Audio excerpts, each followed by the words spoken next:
Hello, nhớ chung à, là nông công dân á, nó dạy cho khách thôn chín nên á, dùng xe dạy tỏ cho số tu, vấn đề tu công làm giờ, theo ở trong mình đào, thọ nên tu bắt, subscribe thì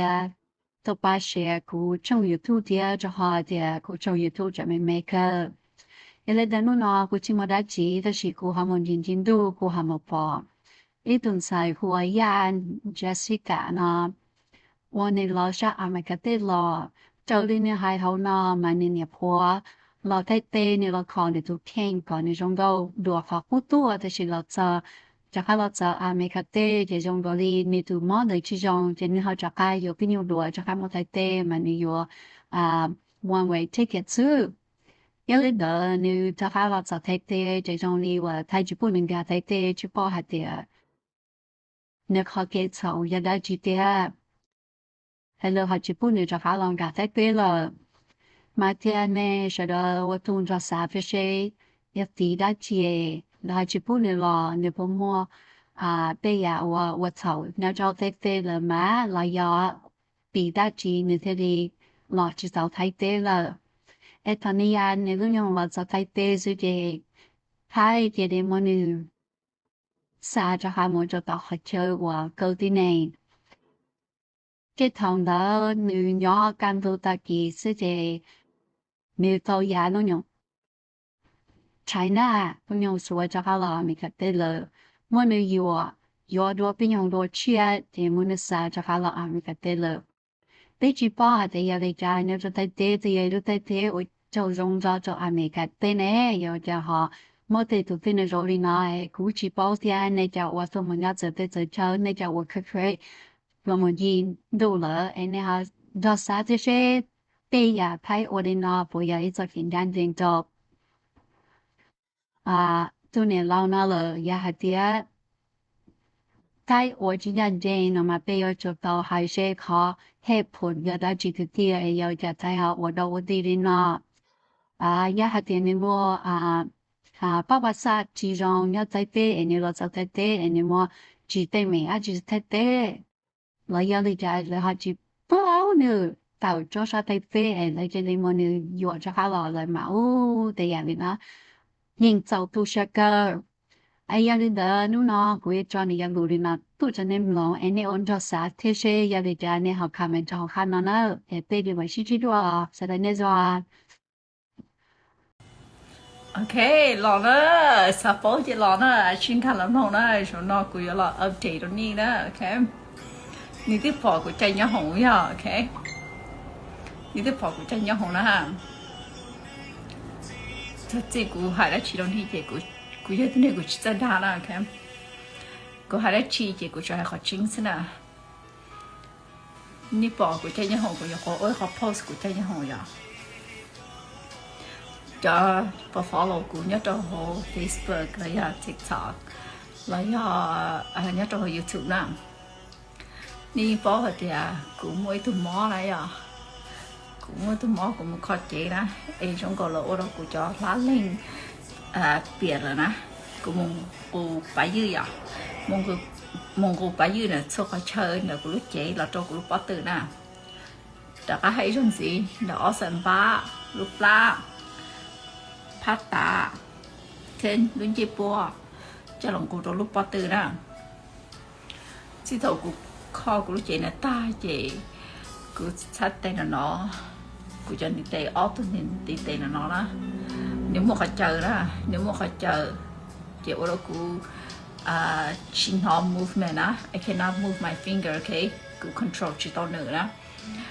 nếu như một khách chờ đó vậy cô nhớ đâu thay tay về doctor hay có music therapy nè chị cô nhìn đâu music therapy chị rồi mọi người bảo mình chị để cô là cho lúc tết cho mình cả cô chỉ tao music therapy chị cô tu mỏ đã cả hộ tôi giờ đã cả hộ tôi ở đâu cô ở sân chị bộ hình ở đâu cô ở sân ba đã cả hình chị kiến đi thôi cô nhớ cô sát tay đã cả nằm đồ nè đã cả nằm đồ nhớ trong lúc tết chơi mình cả ít có session là kỳ hình à cô nhớ trong lúc rồi chỉ số mua therapy nè massage therapy ở bắt đầu cô tu không bỏ em một khó chế na ya cú ni lymphatic massage na lymphatic drainage massage na nhớ đâu cú rõ chỉ số mua na chỉ là cú mua đồ lú rõ trong lo là chỉ mua thì cú chở tụi một số hotel bự thế rồi tụi một cho therapy na consistently at least like có chơi con gọi là bây giờ im mình thì na em một bữa hotel thấy chỉ tại như lần đầu hành na chỉ có thể xã hội thì cũng đã có một đôi lúc tết trở thái đã có một seek additional therapy nhớ đôi lúc tết trở thái vì thì có một số nó na nhiều khó bóng ta li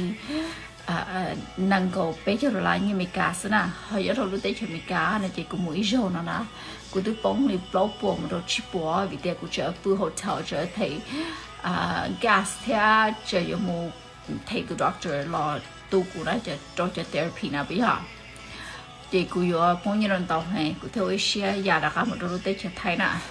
thế này sai của đại video vậy ní bỏ của đã có giờ một đôi tết trở thái nào mà nó cũng có thả cho cái tu share của một đôi tết trở thái nào cũng giờ nhớ hồng một đôi tết trở thái cũng lo cho cái nó có immigration có TSA là qua là nông nhiều hay thế vì đi trả nhiều họ tôi là đôi tết trở thái nào thầu của lọt cho cái con đó vấn đề của tôi chỉ của tôi của cho TSA questionnaire ta là 2 days before của nhà một đợt thật đấy nè của tôi speak tôi của cho hotel trong tới Chile nè thì vì thế của mua tôi mua là của nó chỉ tao street food nè tôi gọi là cho bà lệ là cho bên ngoài là cho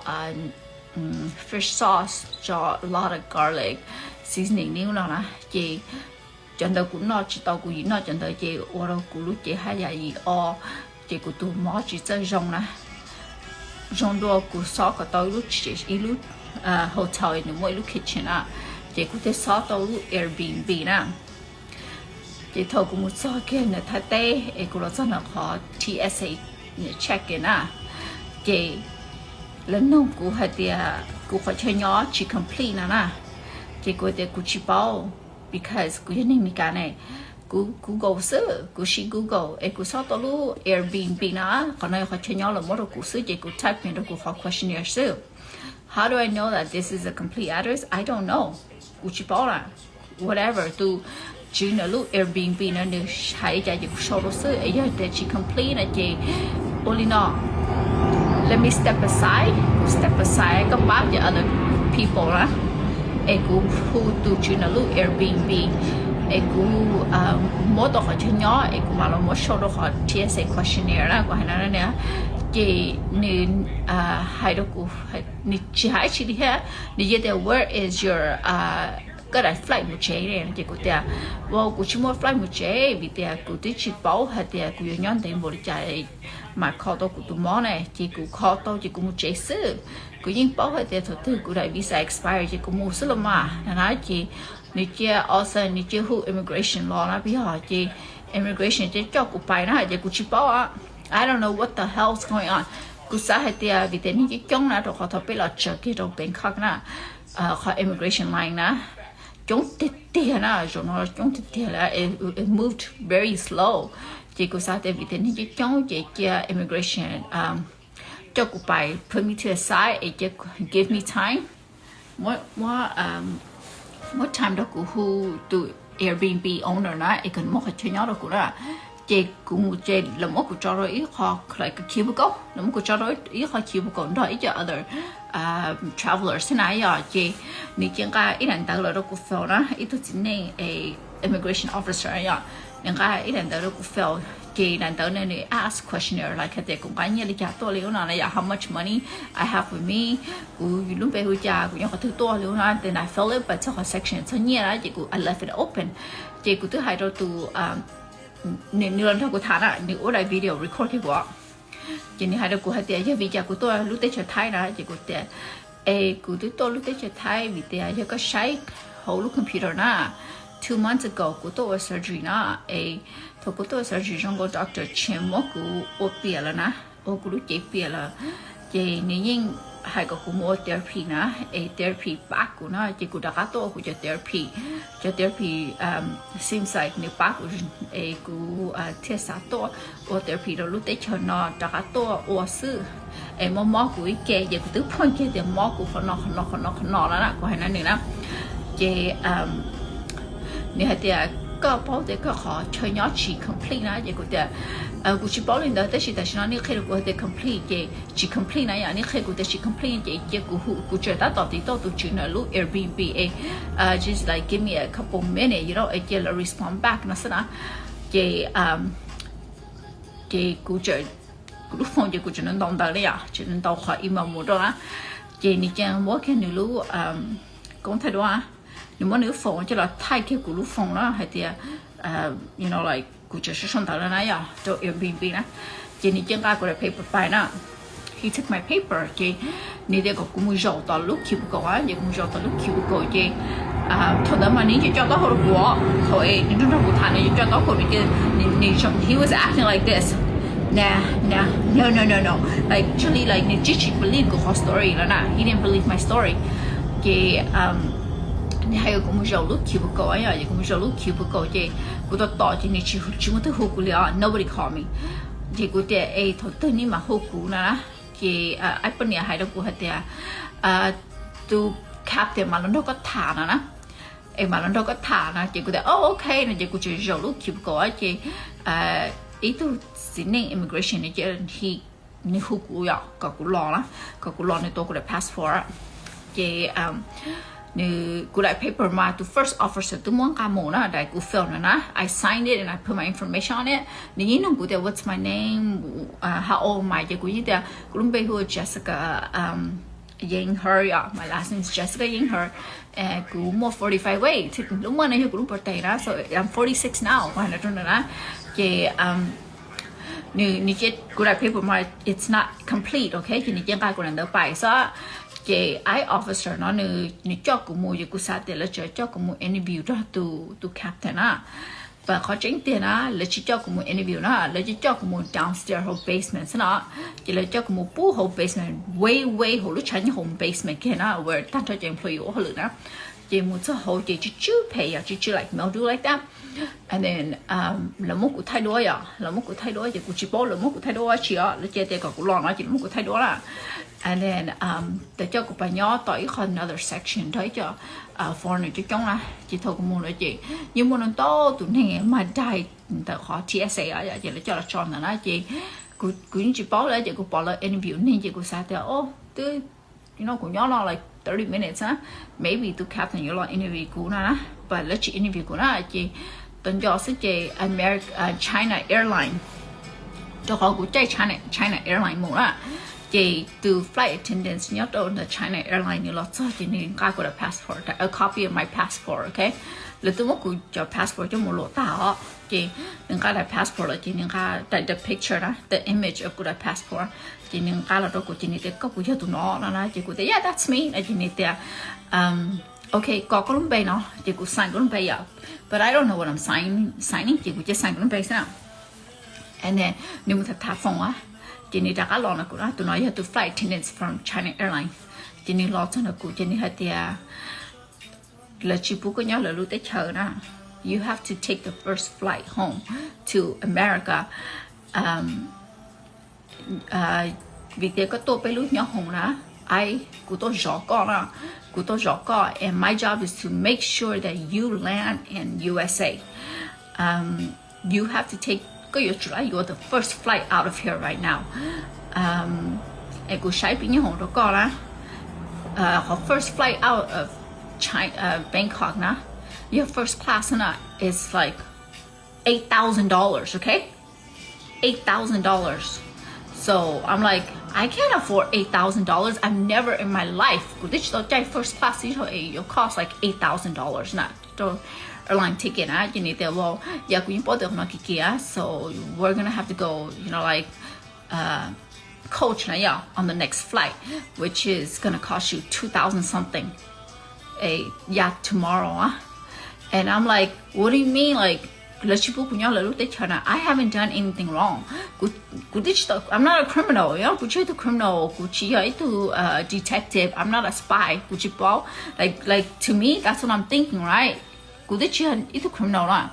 Ở trên này hai đứa đó cú đó, chỉ này hai đứa cú tiệt, tại sao nó đó? Cú đó là thả đấy à, chỉ là tu mua có choต้องtự deny thả đó, là tu cho lu deny like the red stamp on it. And I was like, what the hell? What's going on? You know, like, let's just a formal interview. They told me that the captain's gonna come and interview. And basically, I didn't really get a chance to do a formal interview, okay? And then,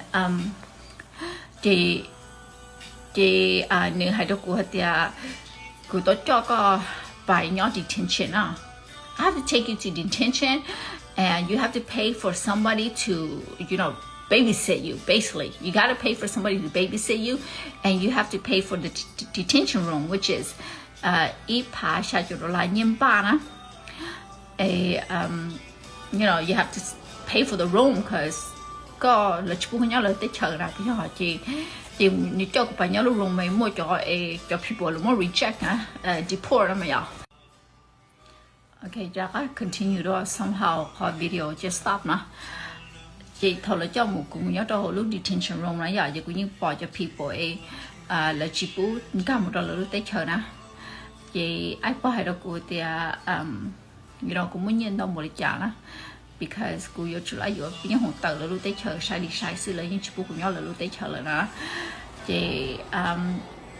you know, like tu share here, like I was so surprised. I didn't know what the hell was going on. Which all suddenly tí bê sư chỉ trong nó là chỉ cụ thấy nông lại bỏ là quả đó bỏ tiệt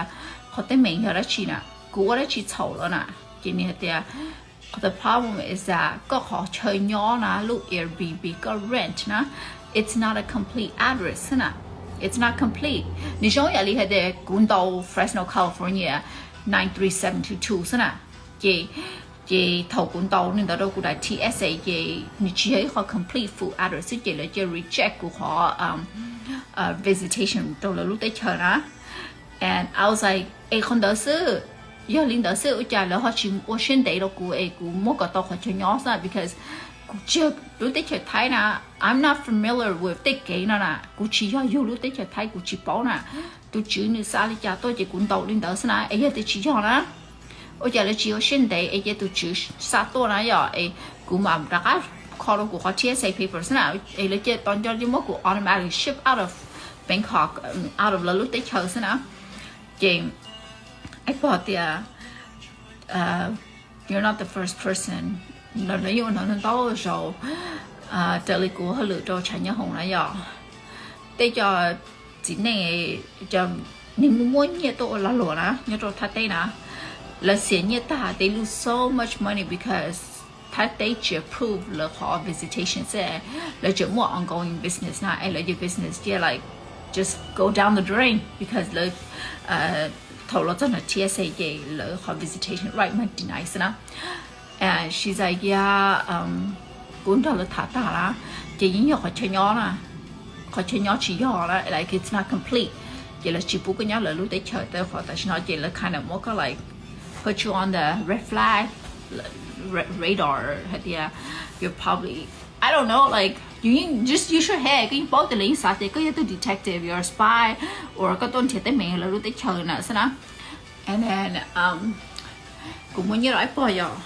chị nhưng mà vô bên hông đó của and then thầu để cho cụ bà nhớ của lúc hông này giờ chị dạy lúc hông chỉ một bằng bẹt ra ít được mà cho đó rồi đi sai rồi chợ chị cũng muốn nhớ hồi cũng nhớ chị cũng like you know you be shame you be to share because you more ý chị ha because I've been on the plane for over 20 hours okay cũng cho fluid and build up là cũng tôi more là cũng thấy tôi khó này cũng tôi khó ní chỉ một cũng hậu đó cũng sao để cũng top blood TSA cái sự này chị cũng như một cái cũng cho therapy treatment à that's what I had in mind but you know it turns out that nếu mà của home day thôi na của body cho fluid nữa all thôi na so much pressure has been built up thầu của trái nhớ hồng na elevation shear na so thầu của chạy nhá không kể thầu like 10 hours into her flights na của lúc body they change na my body change của tôi bảo hạt địa của all chat before thầu của chạy nhá không là na and I need my therapy immediately là na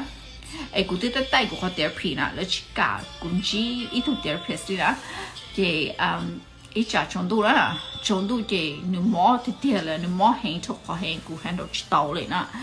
chỉ của qua cũng trả sana cũng trả dù bây giờ chọn nhẹ này đúng you know có bữa cho lý có chơi tôi nên có chơi tôi criminal là chơi có một bữa đi nè ra it's not comfortable okay là bài nhẹ ít tôi hình dung hả chỉ thôi của tụi mỏ hoạt động na cause you see mà nhớ rồi tới cho mình cả mà trốn tôi của tụi mỏ những hoạt động every night okay của những mỏ every day but in the daytime của control tao của not control tao gì của control tao but at night I cannot control it okay at night của control chỉ tao ở gì thầu mỏ tôi gì của vô tao mà thế cùng nhau của lúc đánh ấy có bác của sĩ của control tao thế của những not control tao mà thầu trốn tôi sana and I have difficulty falling asleep because it hurts so much okay but only hai nhớ tập chế mà của họ treatment every day này ya I try to sustain của họ na but của tôi chơi nhớ hỏng là I've been gone for 2 days already okay của tôi tới họ treatment á chị all that pressure has been built up and it's wanting to explode chị thằng đấy của qua hàng là của qua của nhân gia là na chị mua thu bao nhiêu lấy ở hai nền của chị cả lấy ở Asian thế đó mà của chị cả là tôi đi chơi từ này I forgot chị cái bỏ của qua là cái bỏ của qua chị của nhân gia mỏ chị cái là 3 giờ của nó đó họ cái bỏ của giờ tầm mà sao nè cause tụi mỏ nên gì là cho của breast nè tụi mỏ là right in my this side of the breast chị kén hàng á chị cũng mỏ hàng này ó and then cái thêm một hũ I bought a job bên này yo to officer job bên nè chị I bought thế là nói I bought the ở nhà của qua là and I said that because mỏ của nè I mỏ thì tiền lên nè của control chị tao là của need của cho therapy tại she know là I need it của thứ hai đó immigration thì của tôi không mỏ thì tiền nè and they didn't believe me and every night của như cái của cho therapy nè so that của thế chị họ mỏ là nè như thế chị này đó của chạy lúc nhau hóa chỉ to này của thế của chạy China Airlines to này chị như thế hữu China Airlines á chị China Airlines chị là thế sao cái thứ flight attendant là sai của nó chị thằng này là cho kia nó chị như là cho chị như số của chị à nó số của chị gì của tiếng cây nó chỉ tan thò lên nó all my body parts chỉ tan thò lên của sai tên nó chở ta lên ó chị ní để let me feel you của feel con ho nó chị ní feel ní số của ta chị ní số này tôi khen á there's a difference from my skin to her skin because ní cho chỉ tao trong mỏ này họ của cho trong mỏ này chị ní thế là của chẳng cái sợ hàng á chị nếu để của put on của cho clothes because của những kind of naked là nó không mỏ của chị của lấy của cho clothes của thế tao giờ của chị đó vậy nhá cũng chỉ sao and I only have my bra on chị ở trong đó cũng chỉ cũng chỉ họ cũng chỉ cũng chỉ cũng underwear thế cũng bra ha vì thế móc của tôi của tôi cũng need to show của chị nào vậy chị như hai cái cũng put on của lúc pants sẽ của cho clothes còn này cho cũng chỉ doctor nè chị cũng put chỉ tao on của lúc pants nữa cause mỏ hả chị cũng lay I was laying on the bed to put on my pants and I couldn't put on chị cũng qua ra là sao chị nhưng mà bảo thì oh shit cũng mất tiền này á chị nếu cho nếu hù nữa nè thì they have to bring the wheelchair in là cho cô đó họ cũng chỉ tàu ấy chị cũng qua tay của therapy là sao thằng này cũng như thế I need therapy mà mất cô nè cho lúc sau cũng như cô cho therapy nè chị nếu theo lối cũng rồi doctor á cho họ therapy cơ nè therapy cơ là chị là cho cô một cho doctor chị có bảo thì cũng một doctor nè ai doctor cho mỗi chỗ cũng ha lại nếu mỗi spray đó cũng spray theo ibuprofen đó cũng sẽ này cũng không ít phát đâu rồi là nhiễm ba này à thì là cho cũng đã cái lọ cho cũng lu detention room mà ya cho cũng đã cái lọ đó cũng detention room thì nếu mỗi spray đó cũng spray thì it kind of like numb khỏi cóอยู่สมมติplayนะเราเขาcũng mắc play thế chị cụ tết từ món mà ở đâu cũng mắc play đó chị muốn lúc spray chị có cụ xài bán nó nít xìa đó xìa thầu cụ nó cho play tôi là cụ thích chỉ nó là thầu cho cái play kia tôi chị cụ chỉ nó khó phèn này cái cụ thích chính nhân gia này vậy. Yeah, I bought new who don't need to supervisor her there. She has to have a treatment before ni hay còn ni yang hong la because ni then she don't need the treatment ni look body auto hong la. And then they told me that la ma cho ko mun ji treatment before the mo ko fly mu che na. So I waited the next day ko to la. La ti chi cho ko mu sai để chỉ cho ko mu ki ko cho treatment na. La cho mo ko yuan cha kha mo cho yang hong mu che na.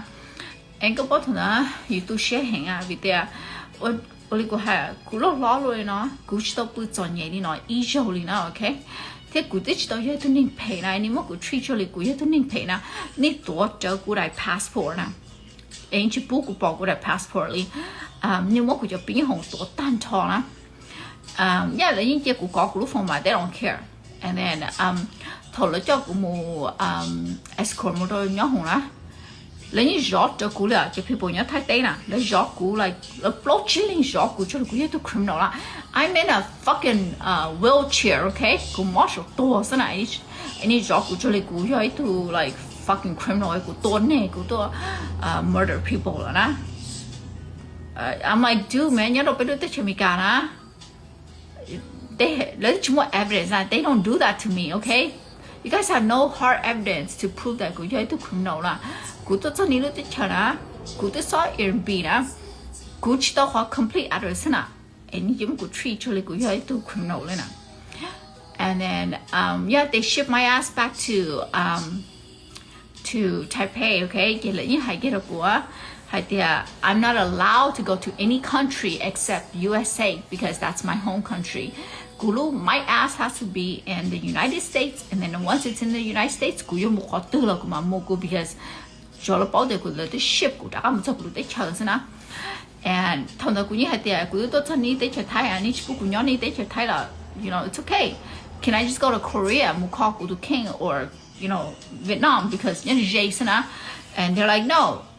cái trái move back to America, hey, I'm like dude man that's another 30 hours okay, my body can't tolerate that pain anymore đấy thôi nè, and then thế là như thế nào có chạy lại lửa nhau hùng là you gotta ride China Airline because China Airline yo lùi cho có tổ sao nào so là escort của đã một đôi của lũ flight này yo là chống sao là chống thì I swear man I've never seen anybody escort của đi chống thằng rồi when I'm in a fucking wheelchair okay của đi tàu lên nào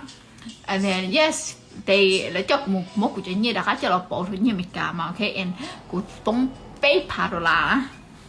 cú tôi họ trip nó nè, bé phá rồi lại như mình cả là cú thứ, cú chỉ như chơi giá tự ta với đâu ít khỏi, I didn't get anything, à đó, bóng rồi phía hồng thế chứ bóng, địa là rõ cú thứ tôi nói không mò lên nè, the whole time, tại là một cú cho detention, cho nó ta kỳ này là mà gác không mò rồi cú nó cú sẽ bắt địa là, you know, I haven't showered like 4 days, okay, and then thầu cú mua back to Taipei này ya. Là một của trong bỏ Taipei á, cho people nhớ Taipei á, là well của em một đó customer service, là chỉ kêu của they left me there for 8 hours by myself, là chỉ kêu của là một là chị lấy bao thì I can't do anything, của mó ha, của mó thằng nào của tôi, I can't even get up, okay, vì có hai giờ Chinese people là chỉ một của bỏ tỏ là chỉ kêu à, but thôi sau lúc share của cái những hồng chị là cho tất là cho của là chạy, you know they know they have to roll me into the airplane because của tàu ha, yeah. And yeah, they lấy cho cuộc tin câu kia San Francisco á, chỉ là mà một cái passport của I don't know của tôi thay thế na của tôi share thì you know I lost so much money, I didn't know that yo của cho address chỉ complete na they ship my ass back home của chỉ bảo hả họ tôi share chạy là cho này immigration à at least you know giờ you to nghe you xuyên đấy thì you bảo you cho họ lựa chọn đó you don't do that yes của bảo mà cái immigration mà tất nhiên mà cái thứ bảo thì của lo cho họ nó cũng master họ nó you should at least just say that oh, you got to just step aside and, give them text them, email them, and just come back to me go mà process got your TSA papers na. At least show me that kind of courtesy na. Instead of just freaking calling immigration over and immigration and they fucking put me in detention and moku hold back for deportation to share here because cái bảo để thời gian của tôi này ya thầu của tôi của surgery na thì của hai mẹ của tôi nên của chỉ tao travel na. I've never traveled out of USA in my life. Của một lối cho chỉ xong na của chỉ tao travel nên I hardly travel. Cái kia within the United States na most sad thì của nhiều travel đi chỉ xong na. I don't fly out. Của những chỉ mua có reason to fly out to little city, little state như na. I've always just worked thầu lúc Italy, lúc có Italy của tôi surgery na. That's the first time của tôi học về lúc tới chơi mình cả sa. Của tôi chỉ bảo tiền là mua TSA questionnaire na. I didn't know. Của nhớ hồi lúc nhớ hồng thầu bé trai na. Của những họ là thật thả, but của chỉ bảo hết chi nè. Của họ là thật thả over the intercom. I didn't know. And then I asked like your people rồi ý sáng là của thầu bé trai nhớ hồng á. And I said that là thả ra chi na. Your people nói there. Oh, you don't have to worry about it. And của there, but I'm gonna be stopping in Bangkok. So do I need to do what they're asking me? Your people nói there. No, you don't need to. Nói của there. Oh, okay. Nó sẽ của chỉ bảo nè. Thì thầu lo cho họ TSA họ immigration á. Yeah, lo cho nữa là của chỉ bảo hết chi nè. I didn't know what it was. Của cái của passport lo cho lúc mình đồ giải bỏ there. Where's your TSA go fill out online á. Where is it? Go there. Oh, I don't know what you're talking about because I've never flown out of my country before. This is my first time. What are you referring to? Nó chỉ nói there. Oh, go you try fill out your questionnaire. Nó chỉ go there. Oh, okay. So how do I do that? Của chỉ bảo này. Chỉ nó clear của á, nó clear của chỉ lo cho your question hết there. Có your return flights thế. Có tôi đã chỉ là thế cho chơi nhỏ là chỉ của there. Của tôi chỉ bảo hết there. Của your try mua cái return flight thế. Của tôi chỉ bảo there doctor chuyên bu can chỉ của bu cáo của cho surgery đã rồi của thế chỉ đâu book return flight nè. Chỉ ai bảo nó đi cho hai nó xem nào. It's okay. Có chỉ bảo là chú cha, có chỉ mua return flight là chú cha. All you have to do is just put in a date. They just want a date, so just put in a date. You don't need to have the correct date because you don't know, so it's okay. Nó xem nào. Chỉ hai đứa cũng sẽ cho cái random dates, so là chỉ nên okay. I think maybe 8 weeks should be enough for you to stay in Thailand. You go there, okay, maybe 8 weeks. I think 8 weeks is good. Nó xem nào. Chỉ nên trên tàu của lại passport ha, đại visa sa, she snapped it. You can tell her TSA immigration xem nào. Còn nói khiเราอยู่ที่ยัยตัวนึงเราเช่นแต่เราสบายอยู่นะเรามาหมักที่อยู่นะ but this time กูจะก็มุดทัดได้นะกูเราชอบคนเดียวนะไอ้ปอนนี่จะ fucking ซากูจะคำรถ immigration ซะนะ she should have just said that ยันยัยตัวนึงไอ้สบายอยู่ที่นะ she should have just done like the first girl ไอ้ชัวร์เดีย it's okay just step aside let me help the other people and ถกกันเชื่อตัวก็เขาเชื่อนะjust come back to me and baby complete your TSA paper huh? She didn't even say that to me and just shipped me straight to immigration no của tôi ở nhà của tôi là tới chờ của tôi explain hết there của tôi đi tới chờ vì của tôi không món à của tôi khi có hai của món nọ là em của tôi hai ni sai ni cho computer na ni bỏ last month của tôi G Dr. Chen na because I have his information on my TSA paper so ni mo của không món ni call của tôi that he did something wrong to me and he recommended me take your nerve doctor Bangkok recommend me to come back to get my treatment without my treatment this is going to be a permanent damage to your body na and when you notice that there good treatment back with it that's why I'm here của tôi hay nó bây giờ bởi lẽ chính của nó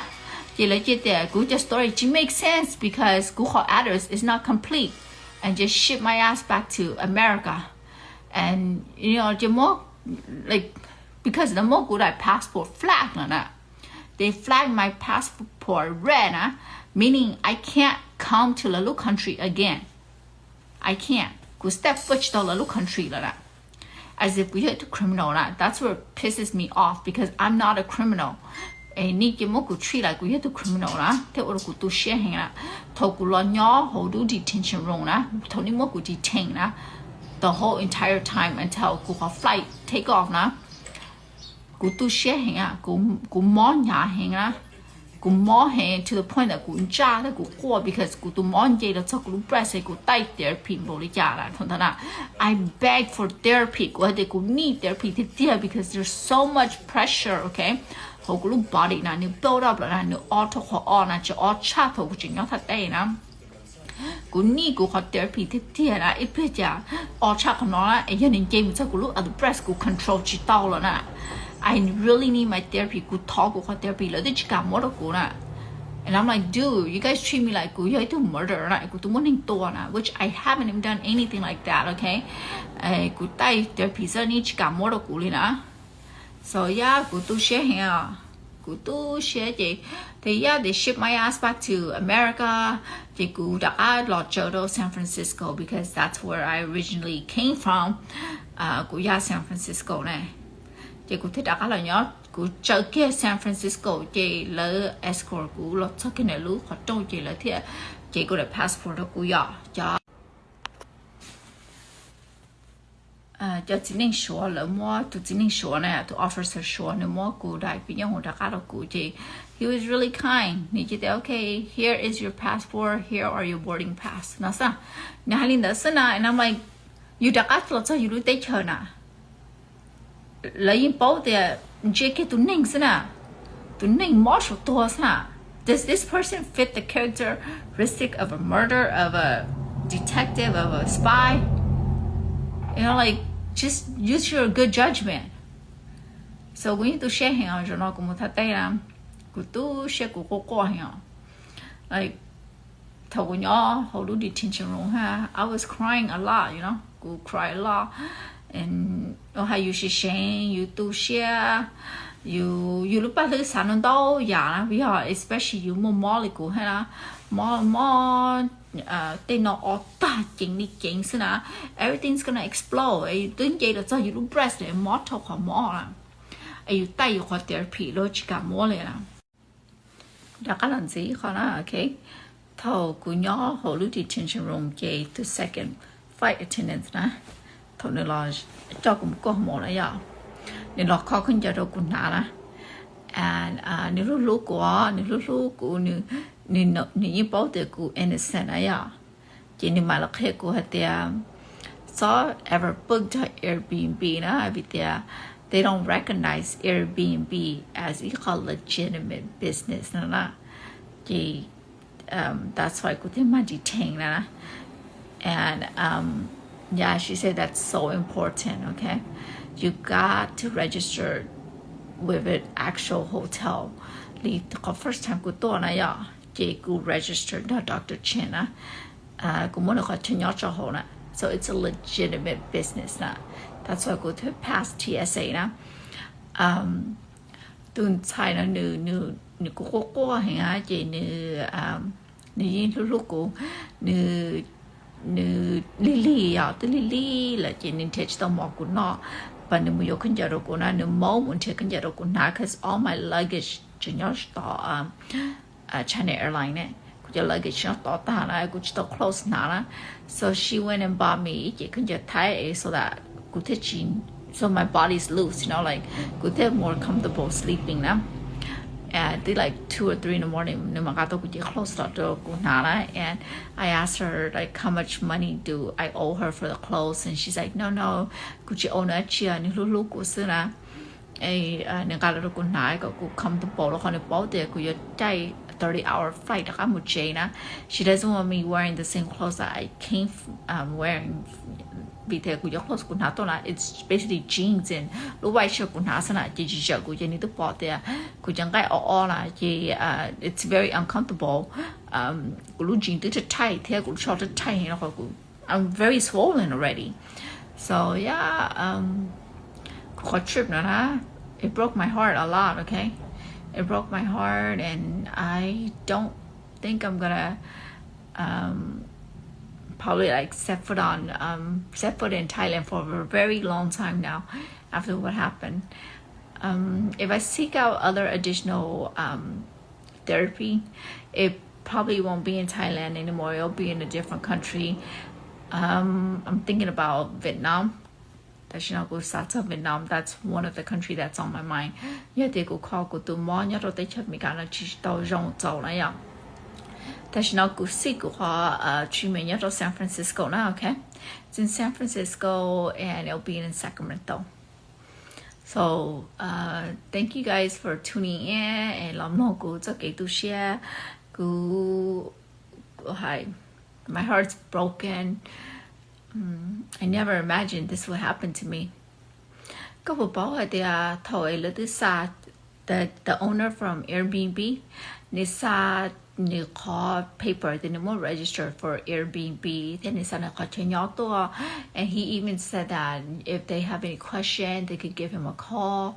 And to captain, I got all my evidence ready in line, okay? To call it to captain, okay, to captain, Airbnb, email not lớn này ạ, cả là bao hết I'm not lying to them. Cũng như mua ít blue MB nó như hay luôn legitimate business and you register na and cũng mà mua của cho video ấy của một Thai Dr. Chen call của cho video của nó Dr. Chen tha cái video thế cái picture của Thai đó là Dr. Chen the homo của cho video ấy của một therapy cho nên follow của nên bỏ của những post của video ấy của therapy này à của một là nó là sai na but lấy cái chi của nè as soon as he grabbed the paper out of my hand let you make like a final decision and just ship my ass back to America let you want a chance to go lina could you tell explain na to go to no ni thala e ko ha ni te ko to come on he was already shaking his head saying no like as if ni did you believe ko story la na and ni je to na no ta je ni je mo ni lu phong la snap ke ku lu phong ha and then kon da this show ha te ku lu phong man show te ku je communicate to Airbnb now he just didn't believe my story because because ninja he thinks even my age and plus I'm kuchen hakan you believe my okay okay no Dr. Chen did all this to me, okay, and if you look at your computer you make a record yes, I came and see Dr. Chen because his information was registered in Google TSA questionnaire now. So, I to make a final decision. Let she more a chance to go now without me even submitting like good job proof now. Did you more a chance to submit good proof to let you make a decision? Just put the red stamp on my folder or whatever, you know, on my name, on my passport, and just make the decision. Go, could you fly out the country? Because you cannot enter my country today. And I'm like, how come? Right? He didn't even explain to me. You should at least tell me that, okay, bet you recognize Airbnb as a legitimate business, and plus the address is not complete. Okay, if the address is not complete, chị cũng solo hotel nhớ Bangkok but là chị cả này thằng đó cũng thích there mà solo hotel nhớ Bangkok to satisfy them, you know, and then là chị cả này like they made their decision already without even giving me a second chance or without even giving me a chance now. So yeah, cũng tu share hàng. So thank you guys for tuning in and lòng mong của thả cho của cho cái tu share rồi nó cũng một đôi thắt tay phong nhiệt đó chỉ tàu ít họ đã chỉ đi nhà nhà hồ tàu gone for 4 days.